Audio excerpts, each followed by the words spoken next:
राधे राधे प्यारे भक्तों, क्या हमारा भाग्य पहले से लिखा होता है? क्या हमारे भाग्य में जो भी कुछ घटता है वह पहले से तय है?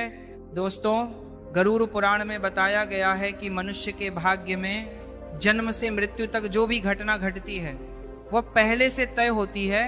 दोस्तों, मृत्यु और जन्म ही एक ऐसा सत्य है जिसे कोई टाल नहीं सकता। पर दोस्तों, हम ये नहीं जान पाते कि हमारा भाग्य हमारे जन्म से पहले ही लिखा जाता है या जन्म के बाद। लेकिन गरुड़ पुराण में जन्म, मरण और कर्म के बारे में विस्तृत रूप से जानकारी दी गई है। तो आइए शुरुआत करते हैं गरुड़ पुराण की उस ज्ञानवर्धक प्रस्तुति की कि मनुष्य का भाग्य कब लिखा जाता है। क्या मनुष्य का भाग्य उसके जन्म से पहले लिखा जाता है या जन्म के बाद? नमस्कार दोस्तों, स्वागत है हमारे इस चैनल गीता गुरु ज्ञान पर। मित्रों, गरुड़ पुराण की इस ज्ञानवर्धक प्रस्तुति में आप खो जाएं। उससे पहले हम आपको बता दें कि इस वीडियो को आधा अधूरा देखने की गलती बिल्कुल भी न करें, क्योंकि यह गरुड़ पुराण की वह प्रस्तुति है जो सीधे आपके जीवन से जुड़ी हुई है। गरुड़ पुराण के इस रहस्यमय ज्ञान को जानने के बाद आपके जीवन से जुड़े समस्त लोभ, क्रोध, मोह और दुखों का अंत हो जाएगा। मित्रों, भगवान श्री कृष्ण कहते हैं कि कभी भी किसी व्यक्ति को गरुड़ पुराण की बातों को आधा अधूरा नहीं सुनना चाहिए, क्योंकि आधा अधूरा ज्ञान हमेशा विष के समान होता है। इसीलिए मित्रों, आपसे यही आग्रह है कि इस वीडियो को बिना स्किप किए अंत तक जरूर देखिए। साथ ही इस वीडियो को एक लाइक करके चैनल को अवश्य सब्सक्राइब कर लीजिए। और हाँ दोस्तों, कमेंट बॉक्स में जय श्री कृष्णा लिखकर ईश्वर को अपना आभार व्यक्त जरूर कर दीजिए, क्योंकि इससे आपके जीवन से सभी दुखों का अंत होगा। अब आइए दोस्तों, जानते हैं गरुड़ पुराण में श्री कृष्ण ने क्या बताया है कि हर मनुष्य के जीवन में जो भी कुछ होता है वह जन्म से पहले ही तय होता है और उसे कोई टाल नहीं सकता। दोस्तों, गरुड़ पुराण हमें जन्म मरण से लेकर वर्तमान जीवन कैसे जिया जाए ये सब कुछ सिखाता है। आइए दोस्तों, आज हम एक कथा के माध्यम से जानते हैं कि हमारा भाग्य जन्म से पहले लिखा जाता है या जन्म के बाद। जो गरुड़ पुराण और स्कंद पुराण में बताया गया है, जो स्वयं श्री कृष्ण ने नारद को बताया था, आज हम वही कथा जानेंगे। मित्रों, एक समय की बात है, द्वारका नगरी में श्री कृष्ण अपने दिव्य आसन पर बैठे हुए थे। तभी देवर्षि नारद नारायण का जाप करते हुए उनके पास पहुंचे। उन्होंने प्रणाम किया और बोले, हे प्रभु, आप त्रिकालदर्शी हैं। मैं ये जानना चाहता हूं कि जो जीव मनुष्य जन्म लेता है क्या उसका भाग्य पहले से लिखा होता है? हे प्रभु, मनुष्य के जीवन में जो कुछ भी घटित होता है क्या वह उसके जन्म से पहले ही तय होता है या वह अपने पिछले जन्मों का भोग भोगता है? क्या यह सत्य है या हम अपने कर्मों और मेहनत से इसे बदल सकते हैं? ये सुनकर श्री कृष्ण मुस्कुराए और बोले, हे नारद, तुम्हारा यह प्रश्न बहुत ही गंभीर और महत्वपूर्ण है। ये पूरे मानव जीवन के कर्म, जन्म और मृत्यु से जुड़ा हुआ है। फिर श्री कृष्ण बोले, हे नारद, मैं तुम्हें एक ऐसी कथा सुनाता हूँ जो न केवल तुम्हारे प्रश्न का उत्तर देगी बल्कि हर मनुष्य के लिए चेतावनी और प्रेरणा भी बनेगी। तुम इस कथा को पूरे ध्यान से आखिरी तक सुनना। हे नारद, यह कथा गरुड़ पुराण की है और जो इसे आधा अधूरा सुनता है उस पर भारी संकट आते हैं, क्योंकि आधा अधूरा ज्ञान हमेशा विष के समान होता है। हे नारद, इस कलयुग में जो मनुष्य इस कथा को पूरे ध्यान से सुन लेता है और समझ लेता है, उसे उसके समस्त पापों, क्रोध, मोह और दुखों से मुक्ति मिल जाती है। नारद बोले, हे प्रभु, मैं इस कथा को पूरे ध्यान से आखिरी तक अवश्य सुनूंगा। आप कृपा करके यह कथा सुनाइए। तब श्री कृष्ण ने कथा आरंभ की। हे नारद, प्राचीन काल में एक विशाल और समृद्ध राज्य था जिसका नाम था अक्षयपुरी। उस राज्य के राजा थे राजा रत्नधर। वे अत्यंत धर्मात्मा और न्यायप्रिय थे। वे सदैव अपनी प्रजा के कल्याण के लिए कार्य करते थे राजा को एक योग्य उत्तराधिकारी चाहिए था। इसलिए राजा और रानी ने वर्षों तक तपस्या की।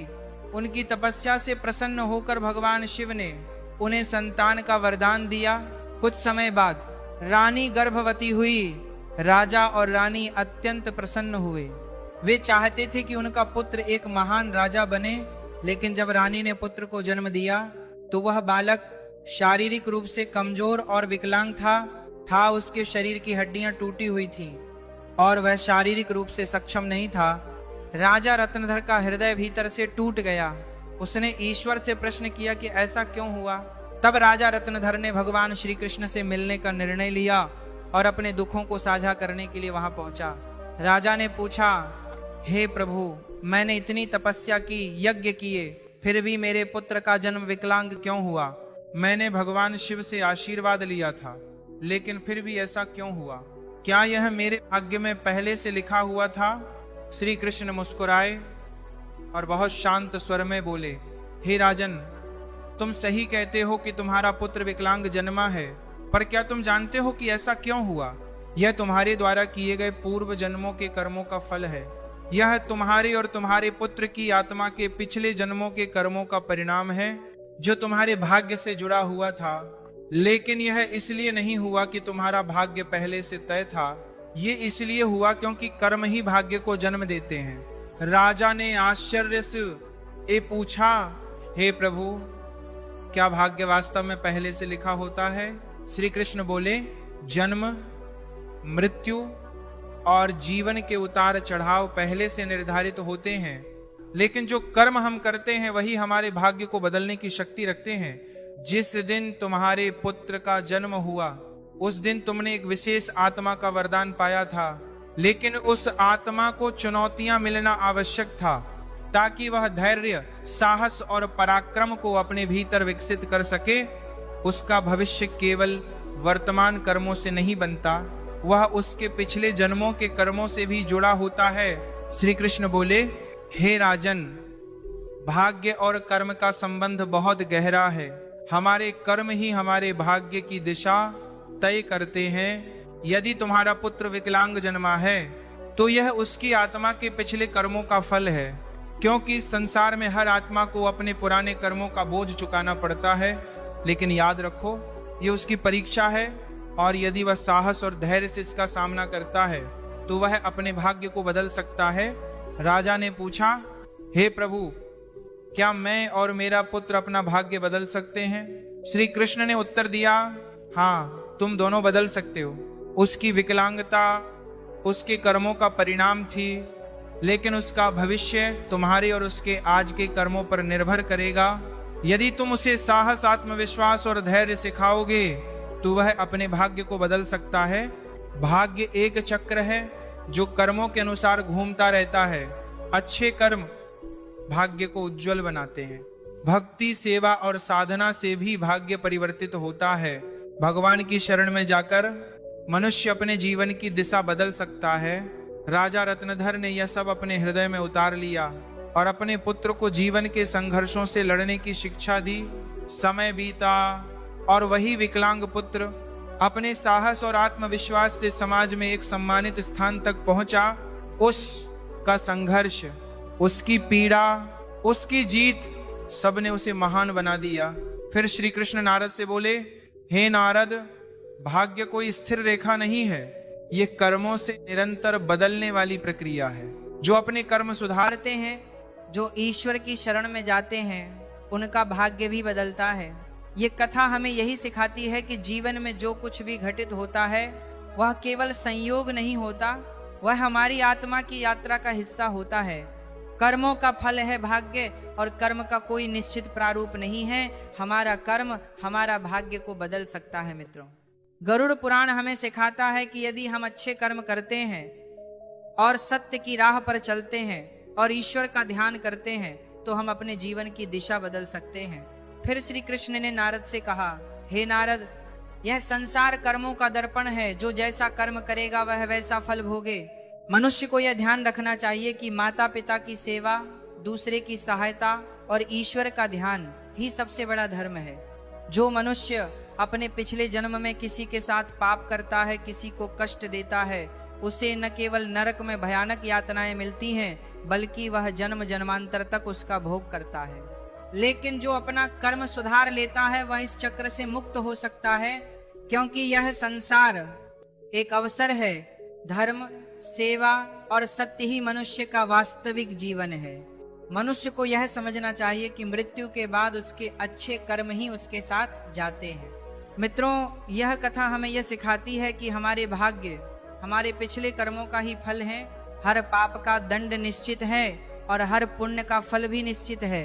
हे मनुष्य, तुम अपने कर्मों पर ध्यान दो, स्वार्थ, पाप और अहंकार को त्यागो, धर्म, सत्य और सेवा को अपनाओ, क्योंकि यही जीवन का सबसे बड़ा सत्य मार्ग है।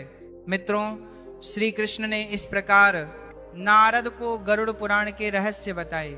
मित्र, भाग्य निश्चित रूप से जन्म से पहले लिखा जाता है, लेकिन अपने जीवन के संघर्ष, सत्य, धर्म और ईश्वर की भक्ति से हम अपने भाग्य को बदल सकते हैं।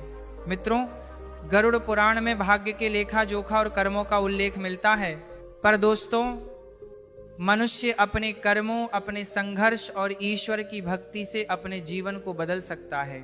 मित्रों, गरुड़ पुराण हमें सिखाता है कि जीवन एक बोया हुआ खेत है। मनुष्य खेत में जो बीज बोता है वही फल प्राप्त करता है। उसी प्रकार मनुष्य अपने जीवन में जो कर्म करता है उसी रूप में अगले जन्म में उसका फल भोगता है। इसलिए दोस्तों, गरुड़ पुराण में श्री कृष्ण कहते हैं कि जब मनुष्य का जन्म होता है तो उसके पिछले कर्मों के आधार पर उसका भाग्य उसके जन्म से पहले ही लिखा जा चुका होता है और उसके जीवन में वही घटता है जो उसके भाग्य में लिखा होता है, जिसे कोई टाल नहीं सकता। परंतु सत्य, धर्म और सेवा से ईश्वर को प्रसन्न कर हम अपने भाग्य को बदल सकते हैं। हिंदू धर्म का सबसे बड़ा धर्म ग्रंथ गरुड़ पुराण है, जो 18 महापुराणों में से एक है और जिसमें जीवन, मृत्यु, पुनर्जन्म, कर्म और आत्मा के मार्ग का विस्तार से वर्णन किया गया है। दोस्तों, गरुड़ पुराण के अनुसार मनुष्य का भाग्य उसके पिछले कर्मों पर निर्भर करता है। गरुड़ पुराण विष्णु पुराण परंपरा का प्रमुख ग्रंथ है, जिसमें जीवन के रहस्यों और मानव के कर्मफल का गहन वर्णन मिलता है। गरुड़ पुराण में श्री कृष्ण को भगवान विष्णु का अवतार माना गया है। दोस्तों, गरुड़ पुराण में श्री कृष्ण कहते हैं कि मनुष्य अपने जीवन में अच्छे कर्म और सत्य मार्ग पर चलकर ईश्वर को प्रसन्न कर सकता है और आने वाले भाग्य को बदल सकता है। मैंने जो कमाया है वो सब यहीं रह जाना है। गरुड़ पुराण में श्री कृष्ण ने मनुष्य को जीवन जीने के लिए 3 मुख्य उपदेश कोई ऐसा व्यक्ति जो ये बताए अपने कर्मों के मैंने इतना कमाया, यदि सब यहीं रह जाएगा तो मतलब क्या? इस वीडियो को अंत तक देखिए, क्योंकि यह ज्ञान गरुड़ पुराण के द्वारा बताया गया है। इसे बीच में छोड़कर जाना अपने जीवन के एक अवसर को खो देना है। अब जानते हैं पहला उपदेश। नंबर 1, अपने धर्म का पालन करना। मनुष्य का जन्म किसी विशेष उद्देश्य के लिए होता है। तो तुम क्या ले जाओगे? पिछले जन्म में ये पाप सपना छोड़ दो कि तुम जाओगे लेकर, कुछ ना जाएगा, सब यही करता है, क्योंकि मनुष्य का भाग्य उसके जन्म से पहले ही तय हो चुका होता है। इसलिए दोस्तों, आप बताओ कि ये कैसे जाएगा? गरुड़ पुराण में श्री कृष्ण कहते हैं मनुष्य को हमेशा धर्म और सत्य का पालन करना चाहिए।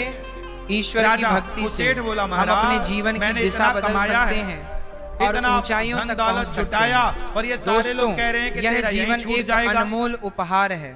इसे व्यर्थ मैंने यहाँ छोड़ने के लिए कमाया सही कर्म और धर्म से हम अपने आने वाले जन्मों को भी सुरक्षित कर सकते हैं। क्या क्या लेके जाना चाहता? माता पिता की सेवा और आदर करना। जो मैंने कमाया है, गरुड़ पुराण में श्री कृष्ण कहते हैं माता पिता के चरणों में ही तीनों लोगों का स्वर्ग है। जो माता पिता का आदर नहीं करता उसे न केवल नरक की भयानक यातनाएं मिलती है, बल्कि वह जन्म जन्मांतर तक उनका भोग करता है। संत जी ने कहा ये भोग है, बल्कि उसके अगले जन्म में भी भारी संकट भोगना पड़ता है और वह मनुष्य अपने पाप का परिणाम जन्म जन्मांतर तक उस कर्म का भोगता रहता है। 100 रुपए है, भारी संकट भोगना पड़ता है। नंबर 3, अहंकार। दोस्तों, ये रुपया यहाँ रुपया है 100। मनुष्य का सबसे बड़ा शत्रु उसका अहंकार होता है, रुपया ना चलेगा, जो मनुष्य को अपने कर्मों से दूर कर देता है तो क्या करें? जिस मनुष्य के इस मन में दुनिया की अहंकार करेंसी प्रवेश लो, कर लेता वहाँ का है, डॉलर वह मनुष्य अपने लो, जीवन को जो उस वहाँ ओर ले चलता जाता है, है लो। जहाँ उसे संत संकट जी के ने सिवा कहा, कुछ सेठ और जी, नहीं मिल पाता है। जब उस बाहर व्यक्ति नहीं को चलता, न तो केवल भारत नरक की में भयानक संपत्ति यातनाएं भारत के भोगनी बाहर पड़ती ईश्वर हैं, के घर बल्कि कैसे वह चलेगी? व्यक्ति अपने आने वाले भाग्य को और भी सुन, नरक तू की ले ओर ले जाना जाता चाहता है। है तो इसलिए चलेगी। मनुष्य को हमेशा जाएगी, पर सत्य, कैसे? धर्म और प्रेम की जैसे भावना रुपए रखनी को हमने चाहिए, डॉलर में जिससे उसका कन्वर्ट वर्तमान कराया। जीवन और आने वाला रुपए भाग्य को हमेशा खुशहाल किस रह में सके। कन्वर्ट कराया? मित्रों, डॉलर में। गरुड़ पुराण उसी हमें सिखाता तरह है तू अपनी जितनी कि यह दौलत जीवन लेकर जाना चाहता हमारे है, कर्मों उस का फल है। संपत्ति को यह पुण्य ग्रंथ में हमें यह कन्वर्ट समझने की करा ले, प्रेरणा पुण्य देता में है लगा। कि जब तू अपने अपनी जीवन दौलत में धर्म, किसी सत्य और भूखे के परोपकार का भोजन पालन में, करना भूखे ही की भूख मिटाने, सबसे प्यासे की बड़ा प्यास कर्तव्य मिटाने, है। किसी आत्मा की बेसहारा को मुक्ति सहारा देने और अगले किसी के जन्म सिर पे में छाया उच्च नहीं तो योनि छाया प्राप्त देने करने में, के लिए जब तू सेवा में मनुष्य सब को खर्च अपने करेगा, कर्मों का विशेष तो ध्यान जितना रखना तूने चाहिए। खर्च किया है मित्रों, वो सबका गरुड़ सब पुराण उससे हिंदू बढ़कर धर्म के तुझे वहाँ महान प्राप्त ग्रंथों में होगा। से एक है, वो तेरे जो हमें संग हमारे चलेगा। जीवन को सही दिशा में चलने का तेरे ज्ञान देता है संग और यह चलेगा। हमें यह भी तो सिखाता आप लोग है भी कुछ धन कि दौलत, मनुष्य कुछ का संपत्ति भाग्य संग ले उसके जाना कर्मों चाहते और हो, ईश्वर की तो इच्छा आप का भी परिणाम कुछ होता पुण्य है। कर लो, यह क्योंकि ग्रंथ पुण्य ही संग न जाएगा। केवल जीवन और मृत्यु के रहस्यों के बारे में धनानि बताता है, भूमौ पशवश्च बल्कि यह भी गोहाने समझाता है देहश्चितायाम कि मनुष्य परलोक अपने मार्गे जीवन को किस धर्मानुगो प्रकार सही दिशा में गच्छति ले जा जीवयेका। सकता है। चलो बताओ, गरुड़ पुराण में मनुष्य के जन्म मरण से लेकर वर्तमान रुपया पैसा जीवन कहाँ तक साथ इन देता सभी है? विषयों का विस्तार से वर्णन बोलो किया मेरी गया है। माँ, मनुष्य जीते के जी जीवन तक से लेकर उसकी मृत्यु तक की जिंदा हो संपूर्ण सार तो जानकारी